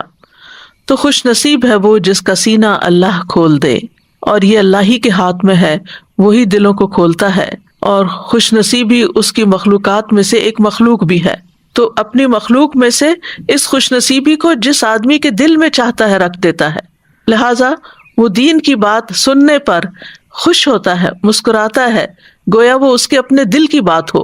لیکن جس سے یہ سعادت چھن جائے، اس کو اسلام کا ایک ایک حکم، لوگوں کا حق، اللہ کا حق بہت بھاری اور بوجھل لگتا ہے۔ اسی لیے فرمایا وَمَن يُرِدْ أَن يُضِلَّهُ يَجْعَلْ صَدْرَهُ ضَيِّقًا حَرَجًا كَأَنَّمَا يَصَّعَّدُ فِي السَّمَاءِ، یعنی جسے اللہ تعالیٰ گمراہ کرنے کا ارادہ کر لیتا ہے تو اس کی علامت یہ ہے کہ اس کا سینہ تنگ اور گھٹا ہوا کر دیتا ہے، اس کا دل شبہات اور شہوات کے سمندر میں ڈوب جاتا ہے، بھلائی اس تک راہ نہیں پاتی، نہ ہی بھلائی اور نیکی کے لیے سینہ کھلتا ہے، گویا وہ سخت تنگی اور شدت میں ہے، گویا وہ آسمان پہ چڑھ رہا ہے، یعنی اسے آسمان پر چڑھنے کا مکلف کیا جا رہا ہے جہاں چڑھنے کی اس کے اندر کوئی طاقت نہیں۔ ایسا شخص دنیا کے کاموں کے لیے خوب محنت کرتا ہے، خوشی خوشی کام کرتا ہے، خوب بھاگ دوڑ کرتا ہے، لیکن جو ہی کوئی دین کا حکم آتا ہے، اللہ کا کوئی حکم آتا ہے، تو اس کی ساری ہمت جواب دے جاتی ہے۔ اور یہاں پر یہ جو لفظ حرجن استعمال ہوا ہے، عمر بن خطاب نے مدلج قبیلے کے ایک بادیہ نشین یعنی صحرا میں رہنے والے اعرابی سے حرجہ کا مطلب پوچھا، تو انہوں نے کہا کہ درختوں کے درمیان ایک ایسا درخت ہوتا ہے جس تک پالتو یا جنگلی جانور یا کوئی اور چیز نہیں پہنچ سکتی، یعنی وہ اتنا اندر ہوتا ہے جنگل میں کہ اس تک کسی کی رسائی نہیں ہوتی۔ یہ سن کر عمر رضی اللہ عنہ نے فرمایا کہ اسی طرح منافق کے دل تک بھی خیر و بھلائی کی کوئی بات نہیں پہنچ سکتی، کیونکہ وہ اتنے پردوں میں ہوتا ہے، اتنے اندھیروں میں ہوتا ہے کہ وہاں تک اسے کوئی خیر نہیں ملتی۔ کأنما یصعد فی السماء، یعنی جس طرح زور لگا کر اوپر چڑھنا ایک مشکل کام ہوتا ہے، اسی طرح جس شخص کا دل تنگ ہو اس کے لیے ہدایت کو قبول کرنا مشکل ہوتا ہے۔ یہاں پر ایک اور لطیف بات بھی پتہ چلتی ہے کہ آج کے دور میں اس بات کو جان لیا گیا ہے کہ جب انسان بلندی کی طرف چڑھتا ہے تو آکسیجن کم ہو جاتی اور اوپر جانے میں سانس لینا مشکل ہو جاتا ہے۔ 1400 سال پہلے قرآن مجید کے نزول کے وقت کسی کو یہ بات معلوم نہیں تھی کہ گویا وہ آسمان کی طرف چڑھ رہا ہے اور اس کا سینہ گھٹ رہا ہے، تو یہ ایک محسوس بات ہے کہ جو اوپر جاتا ہے سانس کی تنگی کی وجہ سے اس کا سینہ گھٹتا ہے۔ تو اسی طرح مثال دی گئی ان لوگوں کی کہ جن کو دین کی بات یا اللہ کی طرف سے آئی ہوئی بات سن کر ان کا دل کھلنے کی بجائے گھٹنے لگتا ہے، تو ان کے لیے پھر سزا کیا ہے؟ کذالک یجعل اللہ الرجس، اسی طرح اللہ ان پر رجس ڈال دیتا ہے۔ رجس کے معنی ہوتے ہیں گندگی کے۔ ابن زید کہتے ہیں کہ اس سے مراد عذاب ہے، یعنی ایسے لوگوں پر پھر اللہ کا عذاب ہی آتا ہے۔ ابن عباس کہتے ہیں رجس سے مراد شیطان ہے، یعنی اللہ ان پر شیطان کو مسلط کر دیتا ہے، جیسا کہ ایک آیت میں بھی آتا ہے وَمَن يَعْشُ عَن ذِكْرِ الرَّحْمَنِ نُقَيِّضْ لَهُ شَيْطَانًا فَهُوَ لَهُ قَرِينٌ، کہ جو رحمان کے ذکر سے تغافل برتتا ہے ہم اس پر ایک شیطان مسلط کر دیتے ہیں جو اس کا دوست بن جاتا ہے، اور پھر جس کو شیطان کی دوستی میسر آ جائے اس کے لیے خیر کی راہوں پہ چلنا تو بہت ہی مشکل کام ہو جاتا ہے۔ مجاہد کہتے ہیں کہ رجس سے مراد ہر وہ چیز ہے جو خیر سے خالی ہو، یعنی پھر اللہ سبحانہ وتعالیٰ اس کے ساتھ خیر کا ارادہ نہیں کرتے اور اس کو ایسے کاموں میں لگا دیتے ہیں کہ جس سے کوئی خیر نہیں نکلتی۔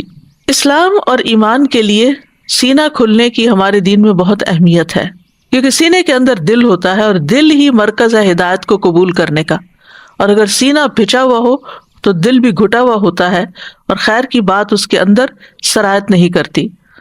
اللہ سبحانہ وتعالیٰ نے اپنے نبی کے سینے کو کھول دیا ہدایت کو قبول کرنے کے لیے اور وحی الہی کو قبول کرنے کے لیے۔ فرمایا الم نشرح لک صدرک، کیا ہم نے آپ کے لیے آپ کا سینہ کھول نہیں دیا؟ یقیناً کھول دیا، اور جس کا سینہ کھل جائے اسے رب کی طرف سے ایک نور عطا ہوتا ہے، ہدایت عطا ہوتی ہے۔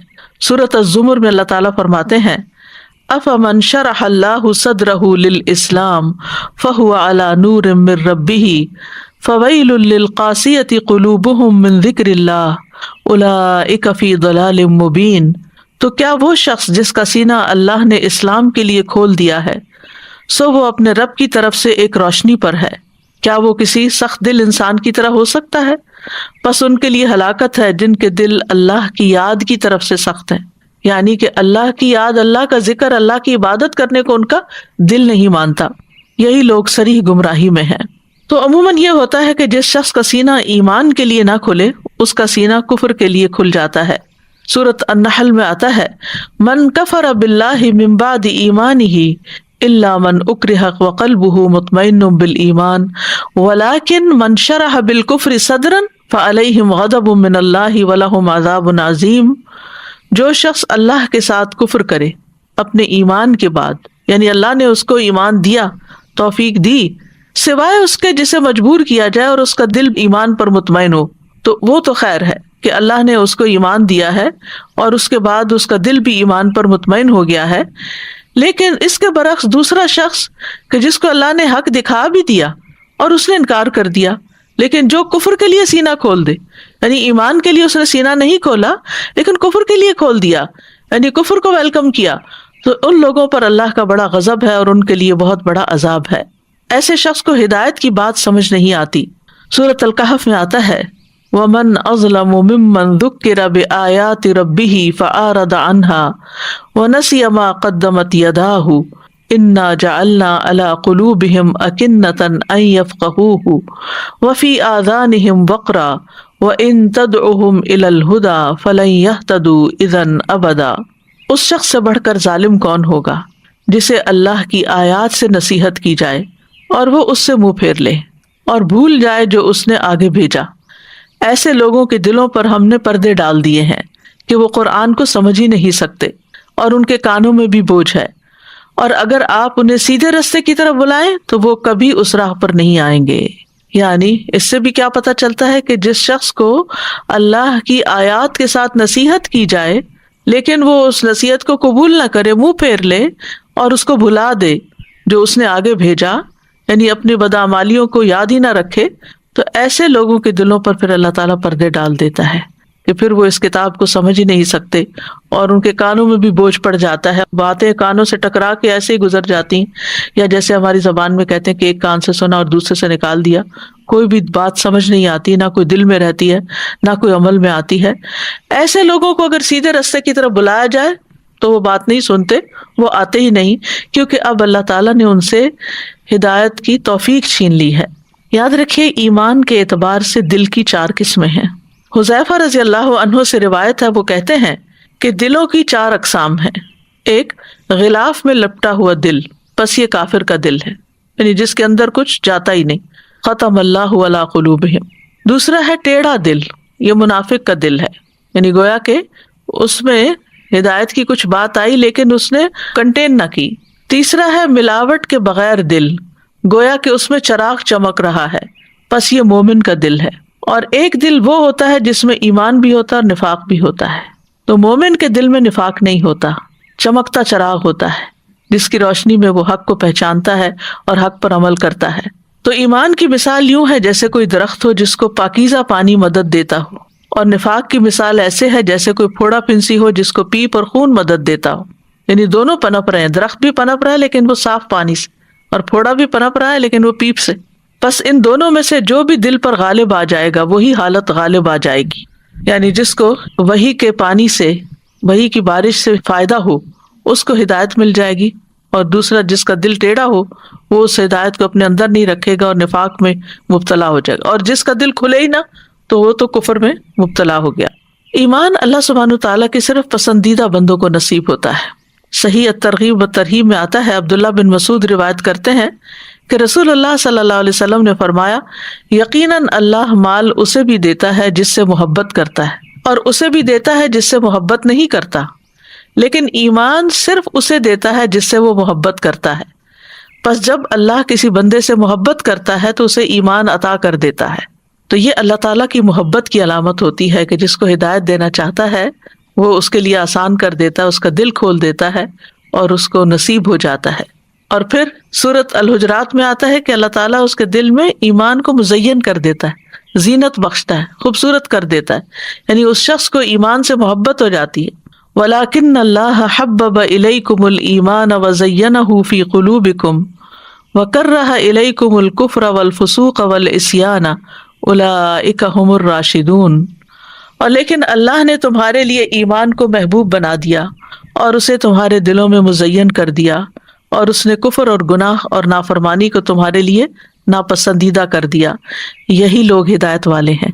یعنی جس کے دل میں کفر، گناہ اور نافرمانی کی نفرت ہے اور اس کے برعکس ایمان کی محبت ہے تو ایسا ہی شخص دراصل ہدایت یافتہ ہے۔ یاد رکھیے دل انسانی جسم کا سب سے قیمتی حصہ ہے، اور اگر دل میں نور ہو تو انسان اس روشنی میں ہدایت پا جاتا ہے، اور اگر دل ہی اندھیرا ہو تو پھر انسان کے سامنے حق کی، خیر کی 100 باتیں بھی کی جائیں تو وہ اس کو سمجھ نہیں آتی۔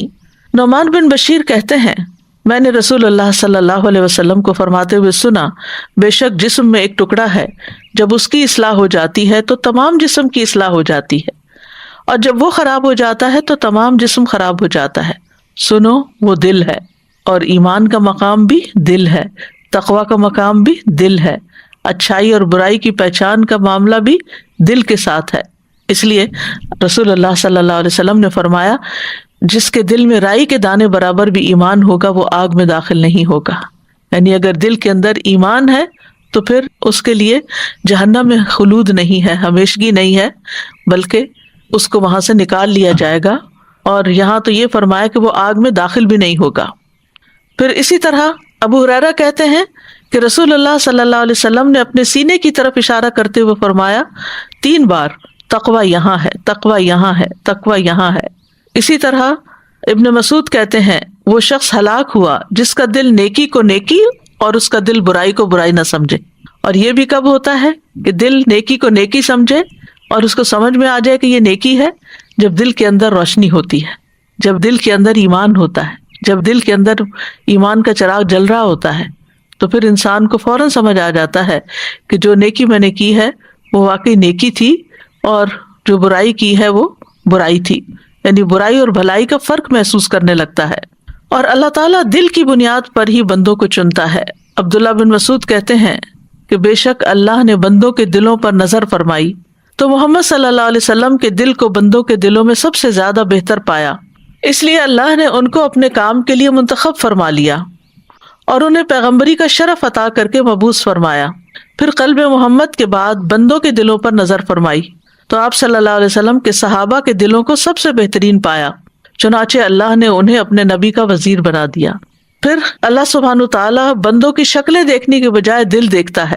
مشہور حدیث ہے صحیح مسلم کی، ان اللہ لا ينظر الى اجسادکم ولا الى صورکم ولکن ينظر الى قلوبکم واشار باصابعہ الى صدرہ۔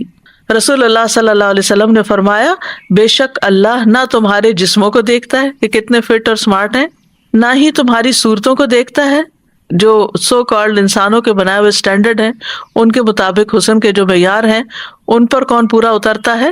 فرمایا کہ نہ وہ تمہاری صورتوں کو دیکھتا ہے لیکن وہ تمہارے دلوں کی طرف دیکھتا ہے۔ اور آپ صلی اللہ علیہ وسلم نے اپنی انگلیوں سے اپنے سینے کی طرف اشارہ فرمایا، یعنی اللہ دل کی طرف دیکھتا ہے۔ تو اس لیے جس شخص کا دل خوش ہوا اور شرح صدر ہوا، نیکی کر کے اس کے اندر ایک اطمینان پیدا ہوا، تو اللہ سبحانہ وتعالیٰ اس سے راضی ہو جائیں گے، اور ایسے شخص کو ایک طرح سے ایمان نصیب ہو گیا۔ تو اللہ تعالیٰ ہماری شکل و صورت نہیں دیکھتا بلکہ دل کے حال کو دیکھتا، تو ہمیں بھی اپنی پوری توجہ دل پر رکھنی چاہیے۔ لیکن آپ دیکھیے کہ ہم سب زیادہ تر اپنا وقت اپنی ظاہر کو سجانے میں لگاتے ہیں، بہترین لباس پہننا، میک اپ کرنا، فٹ رہنے کے لیے ایکسرسائز کرنا، اور بھی ظاہری خوبصورتی کی جتنی بھی چیزیں ہیں ان پر ہمارا وقت زیادہ لگتا ہے، جس کی وجہ سے لوگوں کی نگاہ میں ہم زیادہ جج جائیں۔ لیکن اس کے برعکس دل چونکہ لوگوں کو نظر نہیں آتے، اس لیے ان کی خوبصورتی کی طرف توجہ عموماً کم ہوتی ہے۔ تو اس آیت سے بیسیکلی ہمیں یہ پتہ چلتا ہے کہ جس کے ساتھ اللہ ارادہ کر لے بھلائی کا، تو گویا ہمارے دل اللہ کے ہاتھ میں ہیں، جیسا کہ حدیث میں بھی آتا ہے بے شک تمام بنی آدم کے دل رحمان کی انگلیوں میں سے 2 انگلیوں کے درمیان ایک دل کی طرح ہیں، وہ اسے پھیر دیتا ہے جہاں وہ چاہتا ہے، یعنی چاہتا تو ہدایت کی طرف پھیر دیتا ہے اور چاہتا تو گمراہی کی طرف پھیر دیتا ہے۔ پھر رسول اللہ صلی اللہ علیہ وسلم نے فرمایا اللہم مصرف القلوب صرف قلوبنا علی طاعتک، اے اللہ دلوں کے پھیرنے والے ہمارے دلوں کو اپنی اطاعت پر پھیر دے، یعنی ہم سے تو ہدایت کے کام لیتا رہ۔ اور دل کی حالت بدلتی بھی رہتی ہے۔ اصل میں قلب کو قلب کہتے ہی اس لیے ہیں کہ وہ الٹتا پلٹتا رہتا ہے، یعنی ایک حال میں نہیں رہتا۔ آپ ایک لمحے ایک بات سوچ رہے ہوتے ہیں، دوسرے لمحے کوئی دوسری بات سوچنے لگتے ہیں۔ کبھی آپ کا دل خوش ہوتا ہے، کبھی آپ کے اندر اداسی چھا جاتی ہے، کبھی آپ ویسے ایکٹیو محسوس کرتے ہیں لیکن آپ کے دل کی حالت اچھی نہیں ہوتی۔ تو بہرحال ہمیں اللہ ہی سے قلب سلیم مانگنا چاہیے تاکہ ہمارا دل جو ہے وہ ہر طرح کی گھٹن والی چیزوں سے محفوظ رہے۔ تو فرمایا دل کی مثال تو اس پر کسی ہے جو کسی درخت کے تنے کے ساتھ لٹکا ہوا ہو اور ہوا اسے الٹ پلٹ کرتی رہتی ہو، کبھی سیدھا کبھی الٹا۔ تو اسی طرح ہمارا دل بھی جیسے ہچکولے کھاتا رہتا ہے، کبھی سیدھا کبھی الٹا۔ کبھی ہم ایک شخص کے بارے میں ایک اچھی بات سوچتے ہیں اور کبھی دوسرے لمحے کوئی بدگمانی آ جاتی ہے۔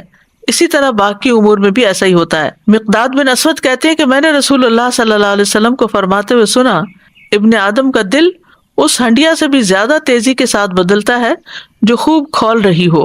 تو اس سے یہ پتہ چلتا ہے کہ دل کے اندر لمحے لمحے جو خیال آ رہے ہوتے ہیں اور پھر خیالات کی ایک ٹرین بن جاتی ہے، اور بعض اوقات وہ ایسی جگہ لے جاتی ہے کہ جہاں جا کر دل خراب ہی ہوتا ہے، اور بعض اوقات اچھے مناظر بھی دکھاتی ہے۔ تو اب سوال یہ پیدا ہوتا ہے کہ اگر ہمارا دل گھٹا ہوا ہے اور ہمارا دل بند ہے اور سخت ہے اور زنگ لگا ہوا ہے اور کسی چیز میں دل لگتا نہیں، تو پھر کیا کرنا چاہیے؟ یعنی دل کا علاج کیسے کریں؟ دل کا شرح صدر کیسے ہو؟ تو سب سے پہلے امام ابن قیم کہتے ہیں کہ انسان توحید اپنائے، یعنی ہدایت اور توحید جو ہے یہ شرح صدر کے بہت بڑے اسباب میں سے ہے کہ دل کو ہدایت مل جانا اور توحید مل جانا، اور شرک اور گمراہی سینے کے تنگ ہونے کے بڑے اسباب میں سے ہے۔ یہ ابن القیم کی کتاب ہے زاد المعاد، اس میں سے یہ آئندہ کافی چیزیں لی گئی ہیں، تو آپ لوگ خود بھی وہاں سے مطالعہ کر سکتے ہیں، زاد المعاد۔ تو بہرحال ہدایت جو ہے وہ شرح صدر کا باعث ہے اور کفر دل کی تنگی کا باعث ہے۔ پھر سینے سے ایمان کے نور کا نکلنا، ان اسباب میں سے ایک سبب وہ نور ہے جو اللہ بندے کے دل میں ڈالتا ہے، اور وہ ایمان کا نور ہے۔ ایمان دل کے اندر نور پیدا کر دیتا ہے، اس کو کھول دیتا ہے اور راحت پہنچاتا ہے۔ تو پہلی چیز تھی توحید، اور اسی کے اندر پھر توحید میں ایمان آ جاتا ہے، اور پھر اس ایمان کی وجہ سے انسان کا دل جو ہے وہ روشن ہو جاتا ہے۔ اور اگر یہ نکل جاتا ہے بندے کے دل سے، جب یہ نور کھو جاتا ہے اور اس کا سینہ تنگ پڑ جاتا ہے اور دل رکنے لگتا ہے، تو پھر ایک قید خانہ سا بن جاتا ہے اور دل کے اندر ایک گھٹن سی محسوس ہوتی ہے۔ ایمان سے ہی دل کو ہدایت ملتی ہے۔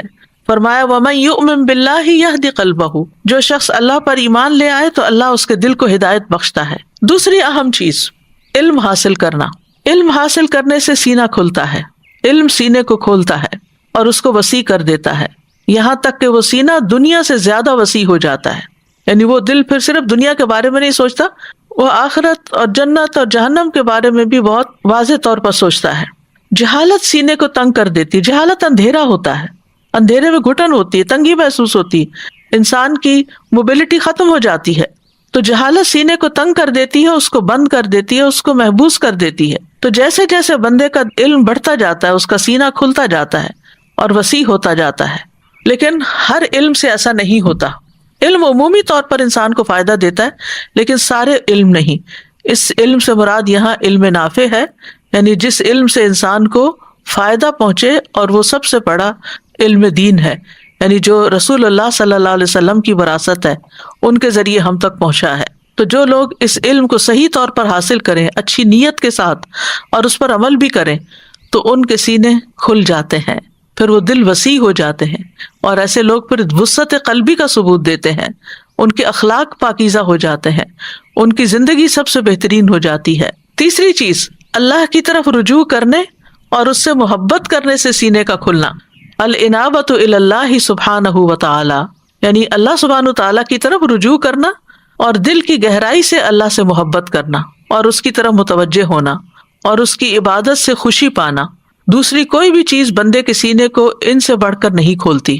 تو جب کبھی دل تنگ ہونے لگے تو فوراً اللہ کی طرف رجوع کریں، اللہ کا ذکر کریں، قرآن مجید پڑھیں، اللہ تعالیٰ کو یاد کریں، تو انشاءاللہ کچھ ہی دیر کے بعد آپ کے دل کی حالت بہتر ہونے لگے گی۔ اور علامہ ابن القیم کہتے ہیں، یہاں تک کہ کبھی وہ کہتا ہے کہ اگر جنت میں میری یہی حالت ہوگی تو سب سے زیادہ خوشگوار زندگی گزارنے والا میں ہی ہوں گا۔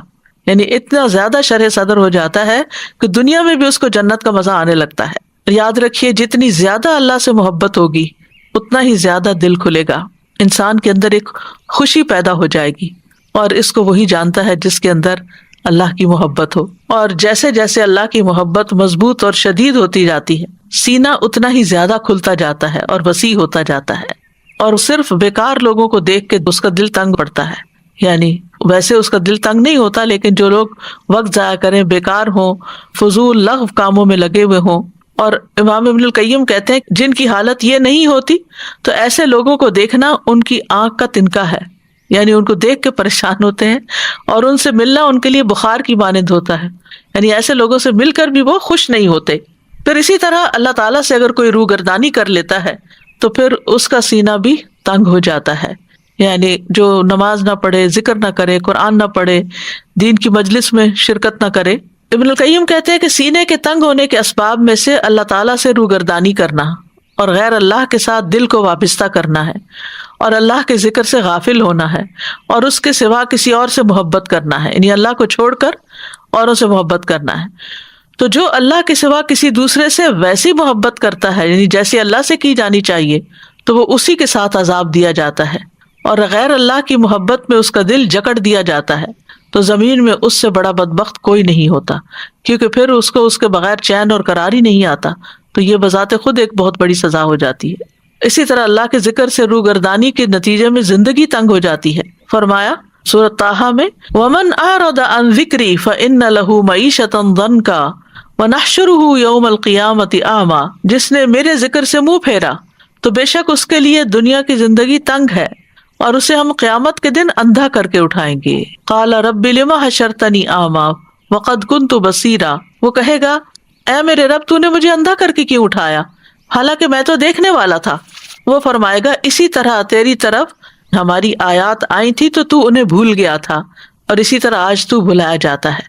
تو جو اللہ کی کتاب کو بھلا دیتا ہے، اللہ کی بات کو بھلا دیتا ہے، پھر اس کا سینہ تنگ ہو جاتا ہے۔ پھر اسی طرح چوتھی چیز یہ ہے کہ نبی صلی اللہ علیہ وسلم کی اتباع کی جائے، اس سے بھی سینہ کھلتا ہے۔ رسول اللہ صلی اللہ علیہ وسلم ہر اس صفت سے متصف تھے، ہر اس صفت کے حامل تھے جس سے اخلاق مکمل ہوتا ہے، اور شرح صدر اور دل کی وسعت اور آنکھوں کی ٹھنڈک اور روح کی زندگی حاصل ہوتی ہے۔ بس آپ شرح صدر اور زندگی میں اور آنکھوں کی ٹھنڈک میں سب سے زیادہ کامل تھے، اور اس کے ساتھ ساتھ آپ کا سینہ ظاہری طور پر بھی وسیع تھا، کشادہ سینے والے تھے، اور مخلوق میں سے جو آپ کی پیروی زیادہ کرے گا، یعنی سب سے زیادہ کامل ہوگا آپ صلی اللہ علیہ وسلم کا اتباع کرنے میں، تو وہ شرح صدر میں اور لذت اور آنکھوں کی ٹھنڈک میں بھی سب سے زیادہ کامل ہوگا، اور بندہ آپ صلی اللہ علیہ وسلم کی پیروی کے مطابق ہی اپنے شرح صدر کو پا سکتا ہے. یعنی جتنی وہ آپ صلی اللہ علیہ وسلم کی پیروی کرے گا، اتباع کرے گا، اتنا ہی زیادہ سینہ کھلتا جائے گا. پانچویں چیز، اپنے اندر شجاعت پیدا کی جائے، اس سے سینہ کھلتا ہے. فرمایا جو بہادر ہوتا ہے، جو کھلے سینے والا ہوتا ہے، اس کا باطن وسیع ہوتا ہے اور اس کا دل کھلا ہوتا ہے. اور بزدل کا سینہ سب سے زیادہ تنگ ہوتا ہے، کیونکہ وہ ہر چھوٹی بڑی بات پہ ڈر جاتا ہے اور اس کا دل گھٹنے لگتا ہے. اور اس کا دل سب سے زیادہ بند ہوتا ہے، نہ اس کے لیے کوئی خوشی ہوتی ہے اور نہ ہی مسرت، اور نہ ہی اس کے لیے کوئی لذت ہوتی ہے. اس کے لیے صرف وہی نعمتیں ہوتی ہیں جو مویشی جانوروں کے لیے ہوتی ہیں، یعنی کھانا پینا، سیکس وغیرہ، بس. لیکن جہاں تک روح کی خوشی اور اس کی لذت اور اس کی نعمتیں اور اس کی رونقیں ہیں، تو وہ ہر بزدل کے لیے حرام ہو جاتی ہیں، جیسا کہ وہ بخیل کے لیے حرام ہو جاتی ہیں. چھٹی چیز، مخلوق سے احسان کرنا سینے کے کھلنے کا سبب بنتا ہے. جتنا بھی انسان کے لیے ممکن ہو اپنے جیسے انسانوں کا خیال رکھتا رہے، مال، منصب اور جسم کے ذریعے، احسان کی مختلف اقسام کے ذریعے ان کو فائدہ پہنچاتا رہے، چاہے وہ اس کے رشتے دار ہوں یا نہ ہوں. تو گویا جو شخص فراخ دل ہے، کھلے دل والا ہے، اس کا دل سب سے زیادہ کھلتا ہے نیکی کی بات سن کر، مخلوق سے احسان کر کے. اس کا نفس سب سے زیادہ پاک اور اس کا دل سب سے زیادہ خوشحال. پھر بخیل کا سینہ کس طرح تنگ ہوتا ہے، اس کی مثال یوں دی گئی. آپ نے فرمایا بخیل اور خرچ کرنے والے کی مثال ایسے ہے جیسے دو لوگوں نے لوہے کے کرتے پہنے ہوئے ہوں. جن کے بدن پر لوہے کے دو کرتے ہوں، ان کے سینے سے ان کی ہنسلی تک، بس سارے لمبے نہیں. تو فرمایا جب بخیل بھی خرچ کرنے کا ارادہ کرتا ہے تو اس کرتے کا ہر حلقہ اپنی جگہ سے چمٹ جاتا ہے. بخیل اسے کشادہ کرنے کی کوشش کرتا ہے لیکن وہ کشادہ نہیں ہو پاتا. ساتویں چیز، دل کو خراب کرنے والی مذموم صفات سے بچنا چاہیے. اگر آپ چاہتے ہیں کہ دن بھر آپ کا دل اچھا رہے تو اچھی باتیں سنیں اور اچھی باتیں ہی کریں.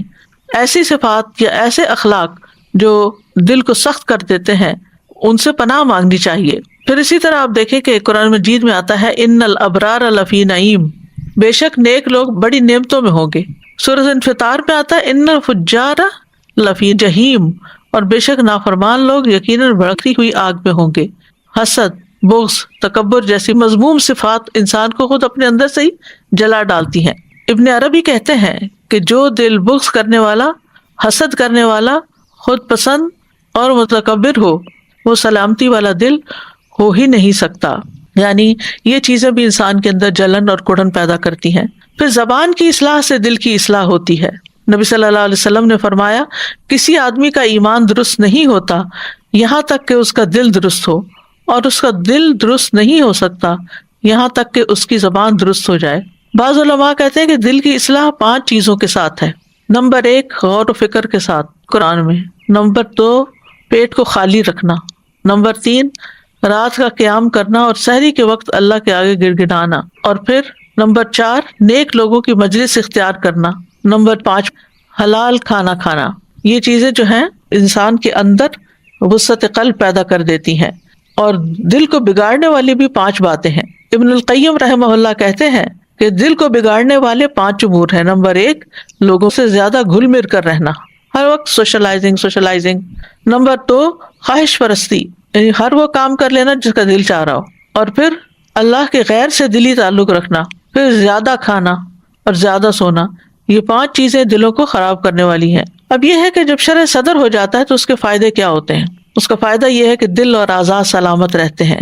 انسان برے ارادوں اور برے گمانوں سے پاک ہو تو زبان کی اصلاح بھی ہوتی ہے، اور زبان کی اصلاح جب ہو جاتی ہے تو پھر اس کے باقی اعمال بھی درست ہوتے ہیں. پھر نیکی اور اطاعت کے کاموں میں راحت ملنا، یعنی انسان کا دل نیکی کے کاموں میں خوش ہوتا ہے. کم عمل اور زیادہ اجر ملنا، یعنی جب نیت اور ارادے کے ساتھ عمل کریں گے، دل سلامت ہوں گے تو اجر بھی اتنا ہی زیادہ بڑھتا چلا جائے گا. خیر اور شر کی پہچان ملنا. ابن تیمیہ کہتے ہیں کہ سلامتی والا قابل تعریف دل وہ ہوتا ہے جو خیر کا ارادہ کرے اور شر کا ارادہ نہ کرے. اسی طرح دعوت دین کے لیے بھی شرح صدر کی ضرورت ہوتی ہے. جب ہی موسیٰ علیہ السلام نے یہ دعا پڑھی تھی، رب اشرح لی صدری ویسر لی امری واحلل عقدۃ من لسانی یفقہوا قولی، اس نے کہا اے میرے رب، میرے لیے میرا سینہ کھول دے اور میرے لیے میرا کام آسان کر دے اور میری زبان کی کچھ گرہ کھول دے تاکہ وہ میری بات کو سمجھ جائیں. تو پھر یہاں سوچئے ذرا کہ کیا چیز ہے جس کا ذکر یہاں کیا جا رہا ہے کہ میرا سینہ کھول دے، کس چیز سے بند کیا جاتا ہے اور کہاں سے بند کیا جاتا ہے. پھر اسی طرح انسان کے دل کی حالت کے مطابق ہی قبر میں بھی اس سے معاملہ کیا جائے گا. بندے کا قبر میں خوشی اور عذاب اور قید ہونے اور آزاد ہونے میں وہی حال ہوگا جو سینے میں دل کا ہوتا ہے. پھر مومن کی قبر وسیع ہوگی. قیامت کے دن سلامت دل والے کے لیے نجات ہوگی. یوم لا ينفع مال ولا بنون الا من اتى الله بقلب سلیم. تو ہمیں یہ دعا کثرت سے مانگنی چاہیے، رب اشرح لی صدری، کہ اللہ میرا سینہ کھول دے. اور پھر یہ بھی کہ ہمارے دلوں سے غل دور کر دے، ہمارے دلوں میں نور پیدا کر دے. اللہم اجعل فی قلبی نورا، پھر دل سے میل کچیل نکال دے. اللہم اہد قلبی وسدد لسانی واسلل سقیمۃ قلبی. پھر اسی طرح دل کی طہارت کی دعا کرنی چاہیے. اللہم اغسل قلبی بماء الثلج والبرد ونقی قلبی من الخطایا کما نقیت الثوب الابیض من الدنس. اے اللہ میرے دل کو برف اور اولے کے پانی سے دھو دے اور میرے دل کو خطاؤں سے صاف کر دے. اللہ تعالیٰ سے سلامت دل کا سوال کرنا چاہیے. وَأَسْأَلُكَ قَلْبًا سَلِيمًا، کہ اللہ میں تجھ سے قلب سلیم کا سوال کرتا ہوں. اور کرنے کے کام کیا ہیں کہ انسان دعاؤں کے علاوہ اسلام کے دین ہونے پر راضی ہو جائے. رضیت باللہ ربًا وبالاسلام دینا وبمحمد نبیا. پھر اسی طرح آپ صلی اللہ علیہ وسلم نے فرمایا جو اللہ کے رب ہونے، اسلام کے دین ہونے پر اور محمد صلی اللہ علیہ وسلم کے نبی ہونے پر راضی ہو، اس کے لیے جنت واجب ہو گئی. پھر اسی طرح اللہ اور رسول جو بھی فیصلہ کریں اس معاملے میں دل میں تنگی نہ پائیں. اللہ اور اس کے رسول کے احکامات کو خوش دلی سے قبول کریں، دل کی خوشی کے ساتھ بجا لائیں، اپنے آپ کو عبادت کے لیے فارغ کریں، عبادت میں خوشی محسوس کریں. عبداللہ بن محمد بن حنفیہ سے روایت ہے، وہ کہتے ہیں کہ میں اور میرے والد انصاریوں میں ہمارے سسرالیوں کے ہاں کسی کی عیادت کے لیے گئے تو نماز کا وقت ہو گیا، تو اس نے اپنے گھر والوں میں سے کسی کو کہا، اے لڑکی میرے لیے وضو کا پانی لاؤ، شاید میں نماز پڑھ لوں تو راحت پاؤں. کہتے ہیں تو ہم نے ان کا یہ جملہ پسند نہ کیا کہ شاید کہ میں راحت پاؤں. انہوں نے کہا میں نے رسول اللہ صلی اللہ علیہ وسلم کو سنا، آپ فرماتے تھے اے بلال اٹھو اور ہمیں نماز کے ساتھ راحت پہنچاؤ. پھر اسی طرح سینے کی ہدایت کے لیے قرآن کو تھام کر رکھیں کیونکہ شفاء لما فی الصدور ہے. پھر یہ کہ اپنے ایمان کا وقتاً فوقتاً جائزہ لیتے رہیں، تجدید کرتے رہیں اور اس کے لیے نیک لوگوں کے ساتھ وقت گزاریں. دل کو غیر اخلاقی برائیوں سے پاک کر دیں. ہر ماہ کے 3 روزے رکھیں اور پھر دل کو چمکانے کے لیے کثرت سے استغفار کریں کیونکہ گناہ وہاں جا کے بیٹھ جاتے ہیں، تو استغفار سے وہ دل چمک اٹھتا ہے. نعمتوں پر شکر گزار ہوں اور گناہوں پر استغفار کرتے رہیں تو انشاءاللہ دل سلامت رہے گا اور اللہ سبحانہ وتعالیٰ ہدایت کی راہیں دکھائے گا. اللہ تعالیٰ ہمیں عمل کی توفیق عطا فرمائے. وآخر دعوانا ان الحمد للہ رب العالمین. سبحانک اللہم وبحمدک اشہد ان لا الہ الا انت استغفرک واتوب الیک. السلام علیکم ورحمۃ اللہ وبرکاتہ.